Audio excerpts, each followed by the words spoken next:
ये जो गलती हुई ना वो एंजेलो मैथ्यू से वो ये हुई है कि वो बगैर पूछे हुए, एक तो लेट आए वो, और खैर 40-50 कदम का ये ऊपर जाके पेविलियन है, उसमें एक तो लेट आए, उसके बाद फिर आते, और उस वक्त प्रेशर पड़ गया हुआ था बांग्लादेश पे क्योंकि ओवर रेट पीछे था ये। फिर जैसे वो स्टांस नहीं लिया, अगर स्टांस ले लेते तो शायद टाइम आउट ना होते, लॉ ये भी कहता है। उन्होंने स्टांस नहीं लिया, उन्होंने हेलमेट की, वो टूट गई, किसी से नहीं पूछा उन्होंने, ना अंपायर से कर्टसी एक नॉड ली के can I replace my helmet, ना कप्तान से पूछा। तो जिसकी वजह से इन द मीन टाइम, जैसे वो कह रहे हैं कि शांटू ने कहा कि ये बहुत लंबा हो गया, जो कि उनके प्लेयर पास खड़े थे, एंड हम अपील कर सकते हैं टाइम आउट की। रमीज भाई, आज ओबियसली मैच था दिल्ली में और एक्सपेक्टेड यही था कि बैटिंग विकेट है और शायद ड्यू भी आएगी, जैसे आपने प्री मैच में डिस्कशन भी की दोनों कैप्टन के साथ टॉस पे, और शकीब ने कहा कि टॉस जीतने के बाद कि हमें लगता है कहीं ना कहीं ड्यू आएगी तो हम उस एडवांटेज को यूज़ करना चाह रहे हैं।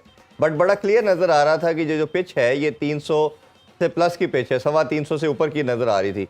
क्या लगता है कि श्रीलंका की खूबसूरत बैटिंग के बावजूद भी जो श्रीलंका एक कोलैप्स में जा रही है, कंटिन्यूसली एक डिप आ चुका है उनकी परफॉर्मेंस में, ओवरऑल कैसे समराइज करेंगे आप? देखें, ये रन्स कम किए थे, बॉलिंग कंडीशंस इनिशियली अच्छी थी, और एडवांटेज पूरी तरह से दोनों टीम्स असल में नहीं उठा सकी। जब आपकी इस तरह की परफॉर्मेंस हो और आप एक मिड टियर से लो टियर की टीम बन जाए, तो फिर गलतियों पे गलतियां करता है, और ये मैच था कि कौन ज्यादा गलतियां करता है, ये ना था कि कौन अच्छा खेलेगा, बट गलतियों की बुनियाद के ऊपर ये मैच जो है वो हाथों से निकल जाता है। और एंड में आपने देखा कि बांग्लादेश ने बहुत ज़्यादा ड्रामा क्रिएट कर दिया, जबकि 10-15 रन रह गए थे, खामखा की 2-3 हिट्स मार के आउट हो गए वो।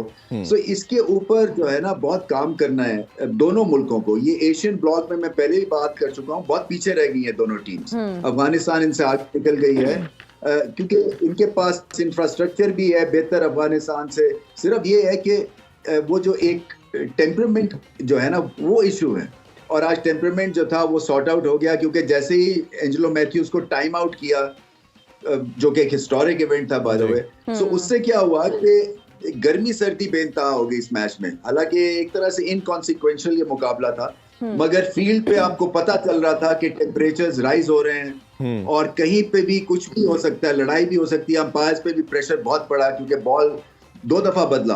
अच्छा, थी इसी वजह से आपने बात की, ये हिस्ट्री में पहली दफ़ा ऐसे हुआ कि किसी प्लेयर को टाइम आउट दिया गया। अब इसमें बड़ी ज़्यादा डिबेट हो रही है पूरे मीडिया पे और सोशल मीडिया पे कि ये क्रिकेट जो है वो जेंटलमैन गेम है और इसे एथिकली ये चीज़ें किसी तरह स्पोर्ट्समैन स्पिरिट के अगेंस्ट है सारी चीज़ें। आप उधर मौजूद भी थे और आपने जिस तरह बताया कि हाइप क्रिएट हो गई थी, आपके ख्याल में जब किसी रिजल्ट के ऊपर इफेक्ट नहीं आ रहा था इस चीज़ का, तो शाकिब को अपील क्या नहीं करनी चाहिए थी? और अगर हम करनी भी थी तो अंपायर से कहते कि आपका अगर स्लो ओवर रेट का मसला आता है तो आप हमें इस चीज़ का कुशन दीजिएगा कि ये 3 मिनट जो एक्स्ट्रा ज़ाया हुए हैं ये बैट्समैन की तरफ से हुए हैं। इसको कैसे देखते हैं आप, और बाकी कमेंटेटर का आपके साथ क्या ख्याल था इस पर? देखिए, पॉइंट है, एक लॉ है, और चाहे हमें ये पसंद आए या ना आए, चाहे ये स्पिरिट को हर्ट करता है या नहीं करता है, ऐसे ही है जैसे कि आप बॉलिंग करते हुए नॉन स्ट्राइकर पे रनर को आउट करते हैं, वो अच्छी चीज तो नहीं है। कई टीम्स नहीं करती हैं, कई टीम्स करती हैं। आपने देखा अफगानिस्तान ने किया था हमारे अगेंस्ट, और शाकिब उल हसन से जब ये सवाल हुआ, उसने कहा कि ये तो हमारे लिए एक जंग थी, इसलिए कि सर्वाइवल की जंग थी और मुझे कुछ भी करना था तो मैं करूंगा इस सिलसिले में। असल में देखें, ये जो गलती हुई ना वो एंजेलो मैथ्यूज से वो ये हुई है कि वो बगैर पूछे हुए, एक तो लेट आए वो, और खैर 40-50 कदम का ये ऊपर जाके पेविलियन है, उसमें एक तो लेट आए, उसके बाद फिर आते, और उस वक्त प्रेशर पड़ गया हुआ था बांग्लादेश पे क्योंकि ओवर रेट पीछे था ये।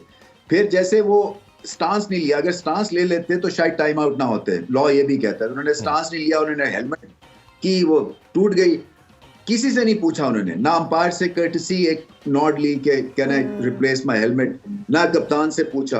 तो जिसकी वजह से इन द मीन टाइम, जैसे वो कह रहे हैं कि शांटू ने कहा कि ये बहुत लंबा हो गया, जो कि उनके प्लेयर पास खड़े थे, एंड हम अपील कर सकते हैं टाइम आउट की। क्रिकेट में देखे, जब मेरे साथ हुआ था, मैं पहला क्रिकेटर था जिसने ऑब्स्ट्रक्टिंग द फील्ड किया था जी। तो क्या होता है कि आपको उस वक्त तो बड़ा जालिम धचका लगता है, आप समझते हैं सारी दुनिया बेवकूफ है, आप ठीक है, मगर लॉ है अनफॉर्चुनेटली। सो ये लॉ को सामने इंटरप्रेट किया, हालांकि उसने ऑप्शन दिया था शाकिब को, 2 दफा पूछा कि आप अपनी अपील वापस करना चाहते हैं, उसने कहा नहीं।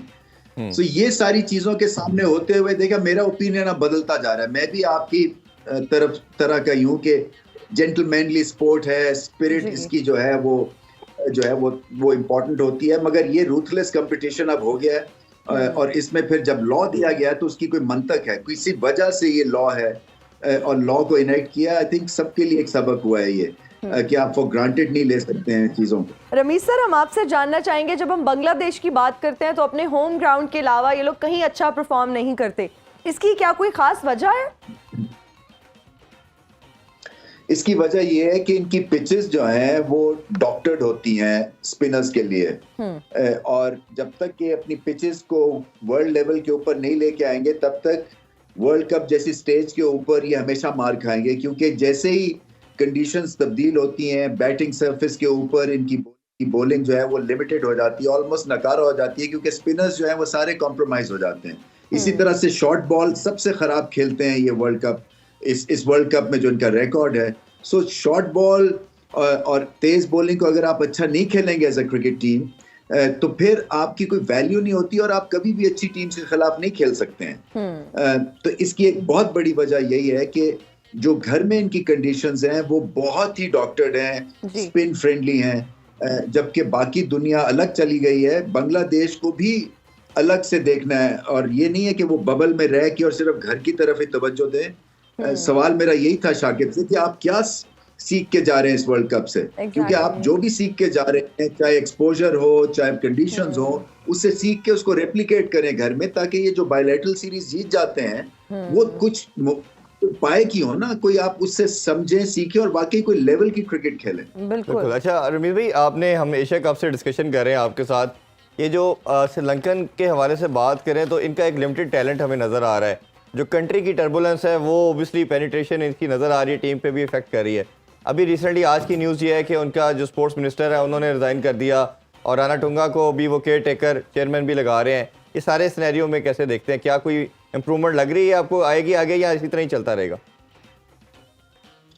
देखिए ये प्रेशर क्रिएट हो जाता है सारे सिस्टम पे, और ये बड़ी देर से चपकलिश चल रही थी। शामी जो उनके प्रेसिडेंट है वर्सेस उनका जो स्पोर्ट्स मिनिस्टर है, ये भी एक अजीब सी बात है कि स्पोर्ट्स मिनिस्टर जो है वो जब तक टीम को साइन ऑफ नहीं करता है, आपकी स्क्वाड अनाउंस नहीं आप कर सकते हैं। सो दो जगह एक पावर बेस हुए हैं, और उसमें फिर यही होता है कि पॉलिटिक्स इन्वॉल्व हो जाती है।